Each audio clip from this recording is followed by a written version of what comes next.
Hello दोस्तों, आप सभी का मोस्ट वेलकम है आपके अपने इस यूट्यूब चैनल डिप्लोमा इलेक्ट्रिकल में। तो दोस्तों, आज के इस वीडियो में हम जानेंगे कि ट्रांसफार्मर में कौन कौन से मेन पार्ट्स होते हैं और उनका काम क्या होता है। तो बिल्कुल भी वीडियो को स्किप ना करें और अंत तक वीडियो के साथ जुड़े रहें। जैसा कि आप देख पा रहे होंगे, ये सभी ट्रांसफार्मर के मेन पार्ट्स हैं। अब हम बारी बारी से प्रत्येक पार्ट्स के फंक्शन और ये ट्रांसफार्मर में कहाँ लगे होते हैं उनके लोकेशन को भी जानेंगे। ट्रांसफार्मर कोर या ट्रांसफार्मर का इंटरनल मेन पार्ट है जो कि सिलिकॉन, स्टील या फिर आयरन का बना होता है। ट्रांसफार्मर कोर का मेन फंक्शन मैग्नेटिक फ्लक्स को पाथ प्रोवाइड करना होता है। मतलब ट्रांसफार्मर में जो फ्लक्स उत्पन्न होती है वह पहली वाइंडिंग से दूसरी वाइंडिंग तक कोर के माध्यम से ही पहुंचती है। ट्रांसफार्मर का यह कोर पतली पतली सीटों से मिलकर बनी होती है और प्रत्येक सीट की मोटाई लगभग 0.5 mm के बीच होती है। Second important part transformer winding है जो कि ट्रांसफार्मर के कोर के ऊपर की जाती है। यह वाइंडिंग कॉपर की बनी होती है और इन वाइंडिंग के ऊपर भी इंसुलेशन की कोटिंग की जाती है ताकि वाइंडिंग एक दूसरे से शॉर्ट ना हो सके। Third important part transformer tank होता है जो काफ़ी मोटे मेटल माइल्ड स्टील से बनाया जाता है और इसकी मोटाई काफ़ी ज़्यादा होती है। इसे ऑयल टैंक भी कहा जाता है। ट्रांसफार्मर टैंक के अंदर ही कोर और वाइंडिंग को रखा जाता है। ट्रांसफार्मर टैंक पूरी तरह से पैक रहता है, यानी इसमें हवा जाने जितना भी गैप नहीं होता है। Four important part transformer oil है। ट्रांसफार्मर का टैंक पूरा ऑयल से भरा रहता है। ट्रांसफार्मर में यूज होने वाला ऑयल कोई नॉर्मल ऑयल नहीं होता है बल्कि मिनरल ऑयल होता है जिसका दो काम होता है। पहला, ट्रांसफार्मर को ठंडा रखना और दूसरा, ट्रांसफार्मर के अंदर इंसुलेशन बनाए रखना। Fifth important part terminal and bushing है जिसकी मदद से हम ट्रांसफार्मर के अंदर सप्लाई दे और ले पाते हैं। टर्मिनल और बुशिंग का काम यह होता है कि जब भी हम कोई वायर को ट्रांसफार्मर की वाइंडिंग से जोड़ना चाहते हैं तो यह वायर गलती से ट्रांसफार्मर की बॉडी से ना टच हो जाए, इसीलिए ट्रांसफार्मर में टर्मिनल एंड बुशिंग का यूज किया जाता है। ये सेफ्टी के लिए काफी जरूरी है। बुशिंग हाई वोल्टेज और लो वोल्टेज के लिए अलग अलग होता है। कंजर्वेटर टैंक या ट्रांसफार्मर का मोस्ट इम्पोर्टेंट पार्ट है जो एक पाइप के जरिए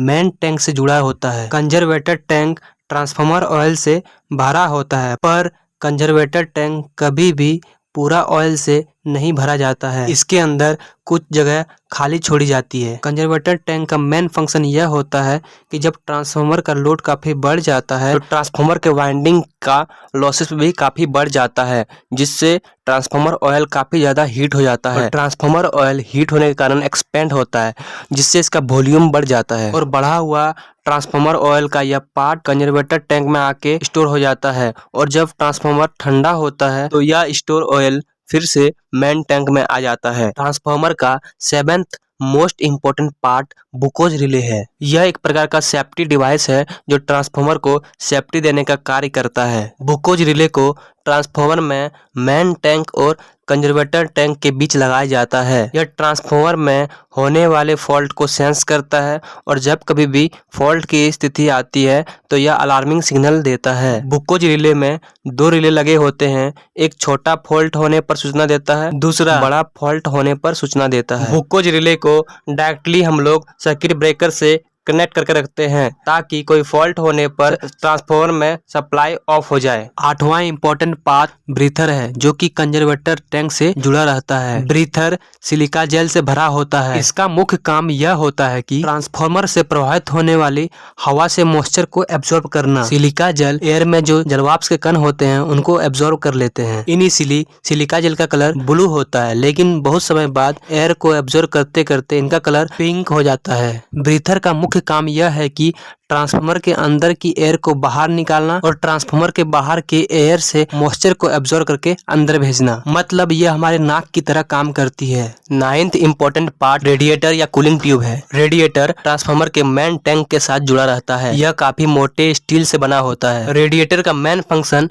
ट्रांसफार्मर को ठंडा बनाए रखना होता है। आइए अब समझते हैं कि ये कैसे कूलिंग बनाए रखता है। क्योंकि मैंने आपको पहले यह बताया था कि जब ट्रांसफार्मर में लोड बढ़ता है तो लॉसेस भी बढ़ जाता है और वाइंडिंग में लॉसेस होने के कारण ऑयल काफी ज्यादा हीट हो जाता है और एक्सपेंड होने के कारण ट्रांसफार्मर ऑयल कूलिंग ट्यूब से सर्कुलेट होने लगता है। ट्रांसफार्मर ऑयल अपना हीट कूलिंग ट्यूब के थ्रू एटमॉस्फेयर में कन्वेक्शन के थ्रू डिसिपेट कर देता है और ट्रांसफार्मर को कूलिंग बनाए रखता है। 10th important part explosion valve है। इसका यूज ट्रांसफार्मर में कोई बड़ा फॉल्ट होने पर ही होता है, जैसे कभी ट्रांसफार्मर में ब्रीथर चौक होने के कारण काम नहीं कर रहा हो और बुकज रिले भी किसी कारणवश काम नहीं कर रहा हो, तब उस समय ट्रांसफार्मर के अंदर गर्म ऑयल को फैलने के लिए जगह नहीं मिल पाएगी। उस कंडीशन में ट्रांसफार्मर का एक्सप्लोजन वाल्व खुल जाता है और ट्रांसफार्मर में आग लगने की संभावना कम हो जाती है। 11th most important part tape changer है। यह ऑलवेज ट्रांसफार्मर के हाई वोल्टेज साइड ही कनेक्टेड होता है। टेप चेंजर का मेन काम वोल्टेज को रेगुलेट करना होता है, मतलब हम अपने हिसाब से ट्रांसफार्मर के आउटपुट वोल्टेज को